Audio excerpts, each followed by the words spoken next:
កម្លាំងសមត្ថកិច្ចចម្រុះឃាត់ខ្លួនជនជាតិវៀតណាម30នាក់ពាក់ព័ន្ធករណីឆបោកតាមប្រព័ន្ធបច្ចេកវិទ្យានៅក្នុងក្រុងបាវិតជនសង្ស័យចំនួន30នាក់ដែលជាជនជាតិវៀតណាមត្រូវបានកម្លាំងសមត្ថកិច្ចចម្រុះឃាត់ខ្លួនក្នុងប្រតិបត្តិការចុះត្រួតពិនិត្យឆែកឆេរទីតាំងពីកន្លែងស្ថិតនៅផ្ទះល្វែង F23 ក្នុងបរិយាលីជូវនិងទីតាំងកាស៊ីណូហេងហេង2ក្នុងសង្កាត់និងក្រុងបាវិតខេត្តស្វាយរៀងការចុះត្រួតពិនិត្យឆែកឆេរនេះក្រោមការសង្ស័យថាមានការលបលួចប្រព្រឹត្តបទល្មើសឆបោកតាមប្រព័ន្ធបច្ចេកវិទ្យា Online Scam ក្នុងប្រតិបត្តិការនេះដែរសមត្ថកិច្ចបានដកហូតសម្ភារៈដែលជាវត្ថុតាំងរួមមានកុំព្យូទ័រលើតុ All in One ចំនួន115គ្រឿងកុំព្យូទ័រយួរដៃចំនួន2គ្រឿងធុង PC ចំនួន10គ្រឿងទូរស័ព្ទចំនួន7គ្រឿង Monitor ចំនួន15គ្រឿងនិងទូរស័ព្ទ Call Center ចំនួន16ទូលិខិតឆ្លងដែនចំនួន6ក្បាលប្រតិបត្តិការនេះត្រូវបានធ្វើឡើងនៅថ្ងៃទី17ខែវិច្ឆិកាឆ្នាំ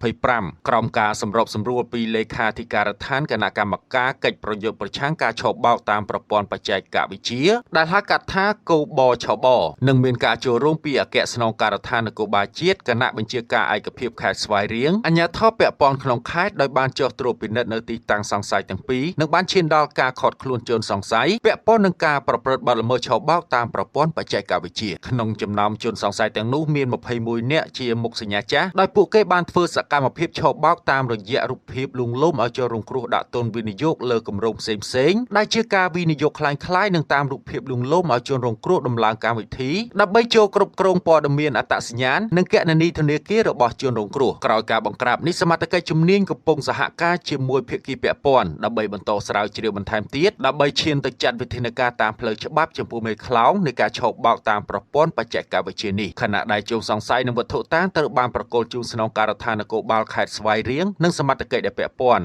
ដើម្បីអនុវត្តតាមនីតិវិធីច្បាប់ចំណែកទីតាំងត្រូវបានបិទជាបណ្ដោះអាសន្នសូមបញ្ជាក់ថាក្នុងក្របខ័ណ្ឌយុទ្ធនាការបោះសម្អាតការឆបោកតាមប្រព័ន្ធបច្ចេកវិទ្យានេះសមត្ថកិច្ចចម្រុះទូទាំងប្រទេសនឹងចាត់វិធានការតាមផ្លូវច្បាប់យ៉ាងតឹងរ៉ឹងបំផុតចំពោះមេខ្លោងទាំងឡាយណាដែលជាប់ពាក់ព័ន្ធនឹងអំពើឆបោកតាមប្រព័ន្ធបច្ចេកវិទ្យា Online Scam នេះដោយគ្មានការលើកលែងនោះឡើយ